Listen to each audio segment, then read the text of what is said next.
Magandang araw mga kabrad. Ngayon ay magtuturbo broiler tayo ng isang duck. Lagay na natin yung asin. Yan. Ngayon ay ilagay na natin ang lemongrass para mawala yung lansa niya at lagyan natin ng luya. Ngayon ay ilagay natin ang dahong laurel, pamintang buo. Ayan. Ilalaga natin ito ng 1.5 oras para malambot kasi turbo broiler Ngayon dagdagan na natin ng tubig. Yung katamtaman dami ng tubig lang para malambot siya, para lahat ay maluto at lumambot. So 1.5 oras ka natin ilalaga ito para malambot na malambot mga kabrad. Masarap kainin pag malambot. Kasi maano na to 6 months old na to or more itong barako na to. Ayan, kumukulo na mga kabrad.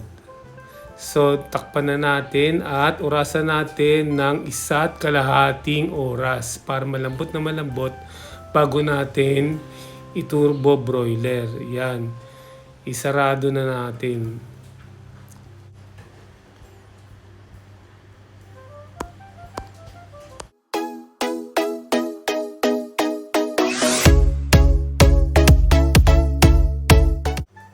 Ayan na mga kabrad.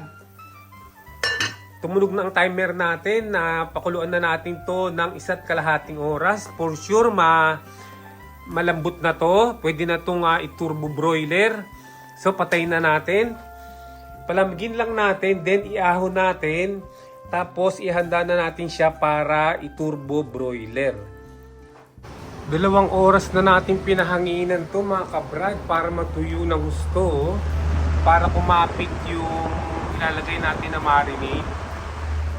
Gagawa na tayo ng pang-marinade mga kabrad. Unang-una na maglagay tayo ng 2 kutsarang iodized salt yan. Para marami namang matitira dyan Tapos toyo. Diba? Sabi ko sa inyo nun, basta toyo lang ipapahid mo, wala. Parang walang lasa. Yan Yan.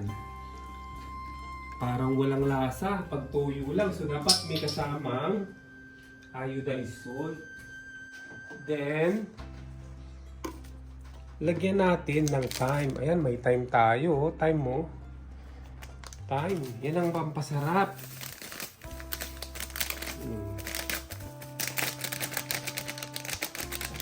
Thyme. Yan. Tapos meron tayong lagyan natin ng asukal na pula para may sweetness yung ating pang-marinade. Yan 1 kutsara lang. Then maglagay tayo ng 1 tablespoon na ground pepper. Yan. Then magpuro tayo ng hot spicy Del Monte ketchup.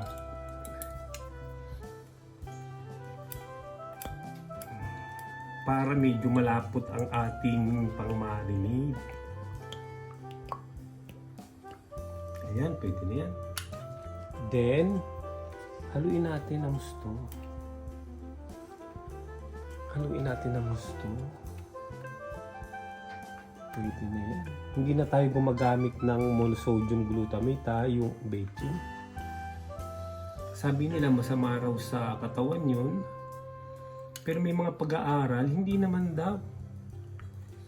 Pero ngayon, magmula nun, hindi na gumagamit ng ganun.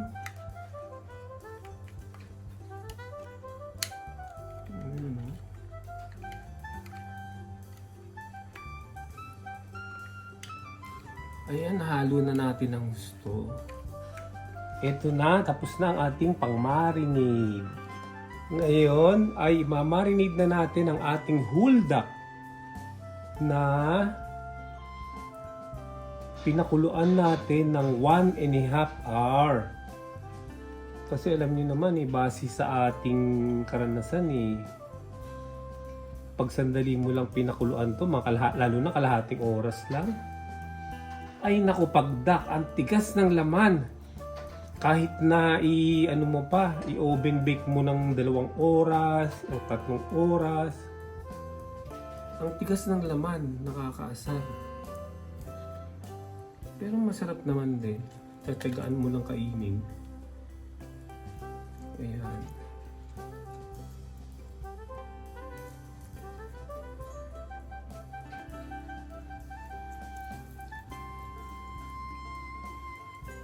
Ngayon talagang malambot na malambot to. Kaya masasarapan tayo sa pagkain ito. Dito sa gilid.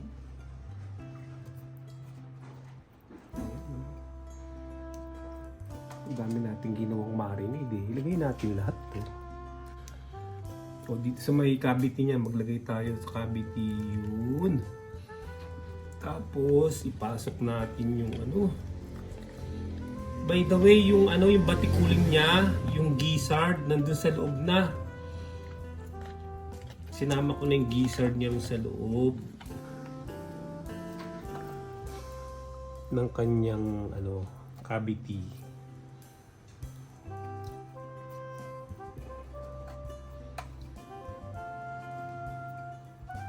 Ayan, oh. Ganda na, oh. Ano sa tingin niyo mga kabrad? Ayan, ngayon ilalagay na natin sa oven para diretso pagro-roast. Paglagay natin sa oven ay nakabaliktad doon. Then papahiram pa rin natin yung pinakalikuran niya ngayon, yung likod niya ngayon, yun naman ang ibabaw. Ayan, tignan nyo maigi mga kabrado. Wala siyang marinade kasi nasa ilalim na yung parting minarinade natin. Kasi ganyan ang pesto niya sa turbo broiler. Ayan, ngayon meron ng marinade sa ilalim, sa ibabaw naman natin lalagyan.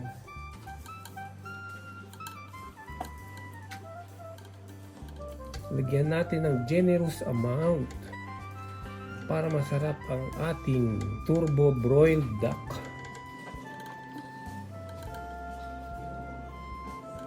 Ayan, masarap. Kitang-kita ang kapal ng kanyang marinade. Ayan ay makakapag-cover din yan.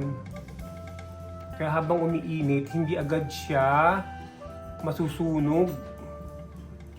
Parang nagpa-function yan as protective layer sa ibabaw.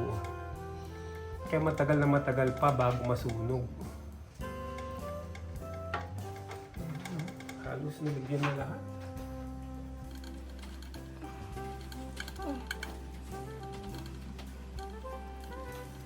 Ayan. Tapos lagyan natin yung mga cavity niya. So, i-ano na lang natin. Ipatulo natin doon sa mga may cavity niya. Dito, may cavity dito. Yung butas ba? Ayan, oh. Nakita niyo ba, oh? Tapos dito din banda, meron din cavity rito, oh. Ayan, sa ibabaw, oh.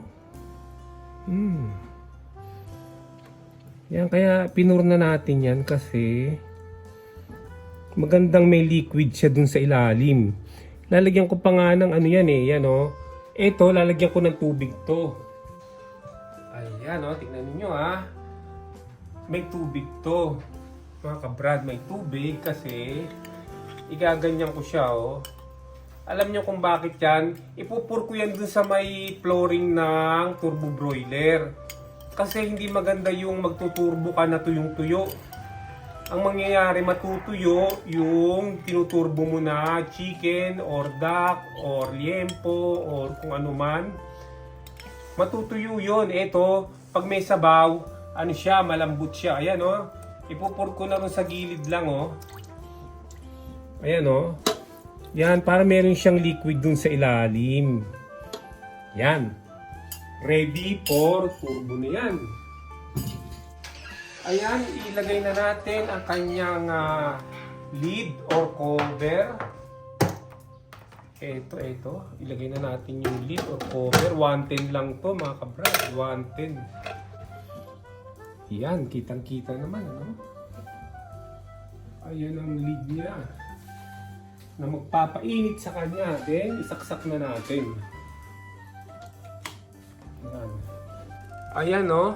Umiilaw na yung mga ilaw. Oh, yan, oh, power. Oh, yan, oh, power. Temperature, may ilaw yan. Nilagay natin sa timer natin ay 60 minutes, 1 hour. Then, ito yung ano niya, oh. Setan niya, set yung gatla na yan. Yung gatla niya, sa pagitan ng 200 tsaka 250, meaning to say 230. Yan, tama lang yan. So, tuloy-tuloy lang ang pagluluto, mga kabrad. Yan, oh, tingnan natin, oh. Yan. Tingnan niyo yung mga turbo ngayon, ano? Yung mga modern na turbo. Halos wala nang ingay. Dati merong hangin na lumalabas. Yung turbo broiler namin nung unang panahon. Ay, naku, ang lakas. Parang merong electric fan sa loob. Pero ito, wala, oh. Walang electric fan, eh. Pero meron siyang, parang hélice dito sa loob ng makina niyan. Nakikita ko. Pero parang hindi naman siguro konti lang.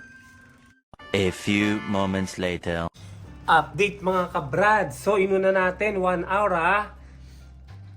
Unang first hour. So, tingnan natin yung itsura na niya, ha. Nakaka 40 minutes na, 20 minutes na lang. Magwa 1 hour na. Then, babalik na rin pa natin yan. Wow! Tignan mo naman kung paano ka crispy, ano. Tama-tama yan, 1 hour. Babalik na rin natin para sa kabila naman. Ayan, so nakaka 40 minutes na. A few minutes later. Ayun, namatay na. What I mean, nag-turn off na. Yan, tingnan natin.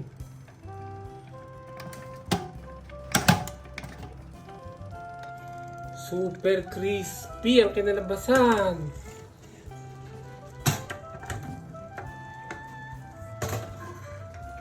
Ay, sunog. Pero super crispy yan, ha. Baliktarin natin. Tignan natin kung kailangan pa nating itaob o hindi na. O ganyan na natin siyang kakainin. Ayan, ha. Tignan natin. Wow, super crispy na to. Ay, hindi, malambot-lambot pa rin, eh. Yung laman niya. So, itataob pa natin to. Oh.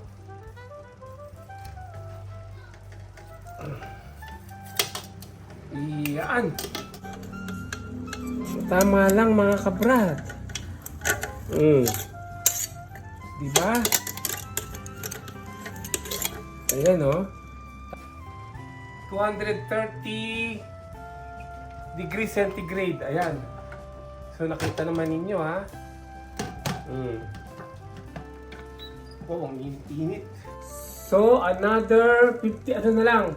Mga 50 minutes na lang. 50 minutes. Tapos, ganun ulit. 230 degrees centigrade. Hindi, ayan. Yan.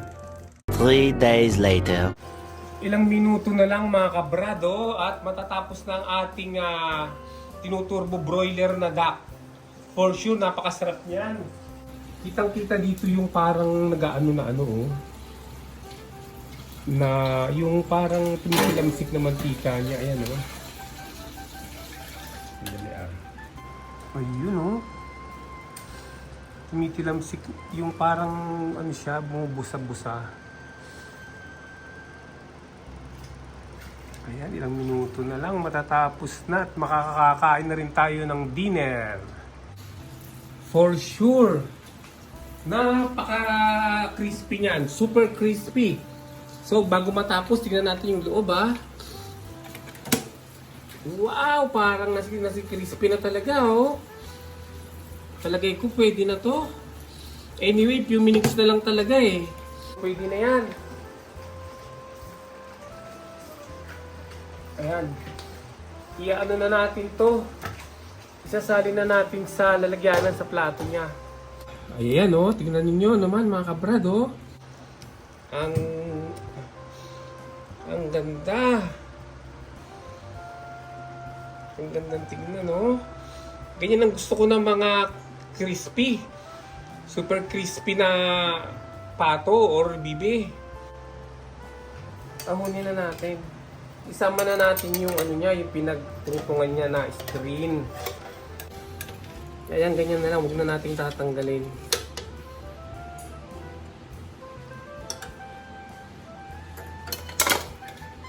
Yun. Eto na mga kabrad ang ating finished product. Ang ating turbo broiled duck. Ayan, napakasarap. Nakahanda na dito sa lamesa at handa na kaming mag-dinner. Yan. Sa ilang saglit lang. Magdi-dinner na kami. So hanggang dito na lang mga kabrad. Sa mga hindi pa nakapag-subscribe, mag-subscribe na at i-hit ang notification bell para lagi kayong ma-update sa ating pag-upload ng mga videos. Mag-like, mag-comment at i-share na rin. See you on my next video!